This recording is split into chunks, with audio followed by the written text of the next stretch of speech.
teman-teman sekalian yang dimuliakan Allah Subhanahu wa taala, ziarah itu artinya kunjungan. Ziarah.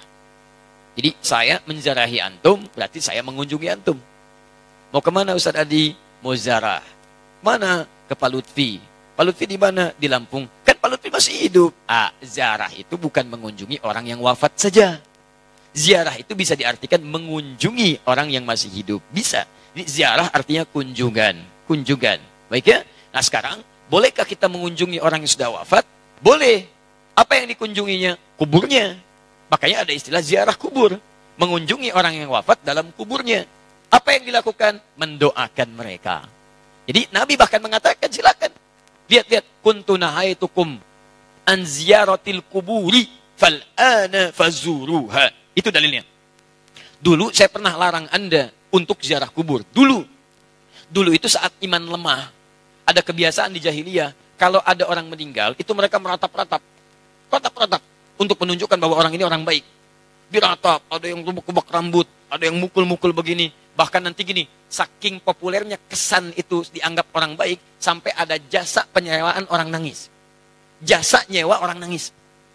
Jadi kalau ada dikenal orang buruk misalnya, disewa nih, berapa orang? Rombongan. Untuk nangis saja. Nangis, terus meratap-ratap. Ada itu. Zaman jahiliyah. Jadi begitu ada kebiasaan seperti itu, jadilah kultur di masyarakat. Biasanya budaya itu muncul karena biasa.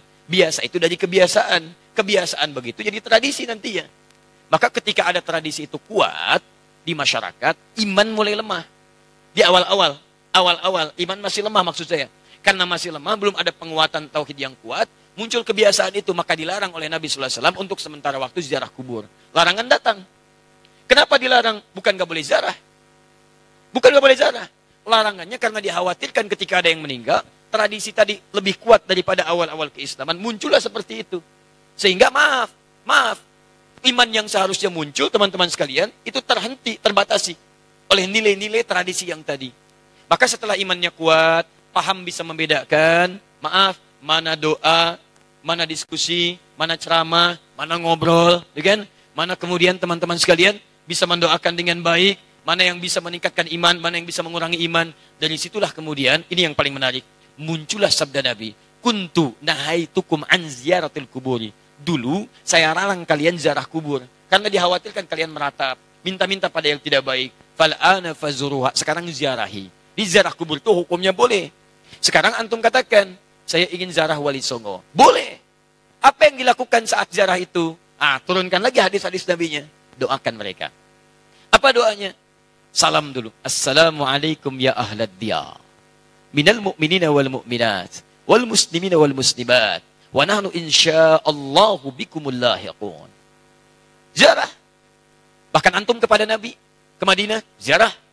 Begitu setelah selesai sholat Raudhah, antum lewat Babu Salam, lewat itu kan ziarah. Assalamualaikum ya Rasulullah. Assalamualaikum ya Abu Bakrin. Assalamualaikum ya Umar radhiyallahu taala anhuma. Antum ke Baqi ziarah. Assalamualaikum ya ashaban Nabi sallallahu alaihi wasallam.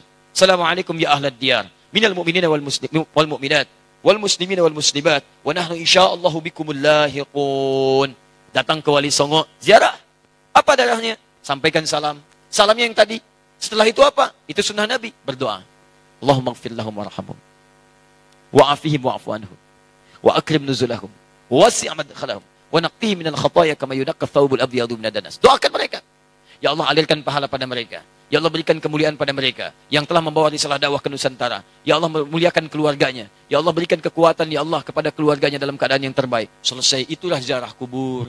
Lalu sampaikan, ya Allah, kami pun sadar kami kapan pun akan diwafatkan. Maka wafatkan kami ya Allah seperti Engkau wafatkan mereka dalam keadaan yang terbaik. Sudah. Makanya kata Nabi, cara terbaik meningkatkan iman, mengunjungi, berziarah, atau ingat pada kematian. Sering lewat alam kubur mengingatkan kita mendekatkan diri pada Allah Subhanahu wa taala. Yang tidak boleh, maaf, minta-minta di kuburan. Pegang nisan, kan? Pak, tolong, Pak, cucu saya mau lahiran, tolong. Makanya saya datang ke sini. Antum ngapain datang di situ? Yang di situ saja nggak bisa keluar. Antum itu kayak yang di situ. Itu yang tidak tepat. Jadi yang dilarang itu minta-minta pada yang tidak dibenarkan. Kalau zarahnya nggak ada masalah. Lalu bagaimana kemudian menyikapi yang seperti ini? Antum bikin zarah. Cari ustadz yang bagus. Datang kemudian, di bis itulah diadakan taklim. Terangkat. Ini loh risalahnya. Saya pernah itu. Ya, Tur, jejak Islam di Nusantara. Bukan Islam Nusantara, jejak Islam di Nusantara. Beda antara Islam Nusantara dengan jejak Islam di Nusantara. Kami susuri Pak, sampai ke Aceh Pak. Aceh, dari Aceh. Kami kunjungi makam Syekh Abdul Rauf As-Singkili. Datang. Itu saya terangkan taklim dulu. Syekh Abdul Rauf itu masuknya ke Aceh seperti ini. Kemudian menyampaikan begini, risalah Islamnya begini. Setelah itu kita datang. Mana buktinya beliau ada? Kita kunjungi. Sampai ke tempat makamnya dari hanya kuburannya. Masuk ke situ kita berdoa. Saya pimpin doanya. Begini cara berdoanya. Sampaikan begini, begini, begini. Sudah, ayo kita pulang. Saya sampai ke Lasem. Untuk menelusuri jejak Islam di Nusantara ke arah wilayah Jawa Tengah sampai ke Jawa Timur. Nah, ujung Jawa Tengah ke Lasem, saya tunjukkan. Ini dulu ada Sunan Bonang di sini. Teman-teman sekalian, nama aslinya ini. Asalnya begini, ininya begini, ininya begini. Dari mana taunya apakah itu fiktif? Ayo kita lihat. Susuri tempatnya. Ini tempat beliau. Ini tempat awal merapatnya. Ini tempat keluarganya. Ini pas sujudannya. Sampai saya hitung berapa anak tangga sampai ke atasnya. Yang merawat tempatnya itu sampai ke sujudannya. Yang merawatnya namanya Pak Abdul Halim. Begitu antum naik sampai ke atas, sebelah kiri. Di situ antum temukan nanti yang pegang kuncinya Pak Abdul Halim. Ketika bertemu dengan beliau, indah sekali. Pak, ini bukan makam ya. Bukan makam. Makamnya itu bukan yang di sini. Ini cuma pas sujudannya. Pas sujudan itu tempat beliau kemudian memetakan wilayah. Berdoa kepada Allah. Minta diberikan kekuatan. Bersujud di situ. Sholat menghadap ke arah kiblat. Seperti Nabi naik ke Gua Hira. Lalu memohon kepada Allah beri petunjuk. Setelah itu berdakwah di lingkungan sekitaran. Makamnya bukan di sini Pak. Tapi yang di bawah. Disamarkan makamnya supaya tidak ada yang mengkultuskannya. Indah keterangannya. Saya ajak jamaah untuk mendengarkan itu semua. Tuh, kan? Sering tertipu kita.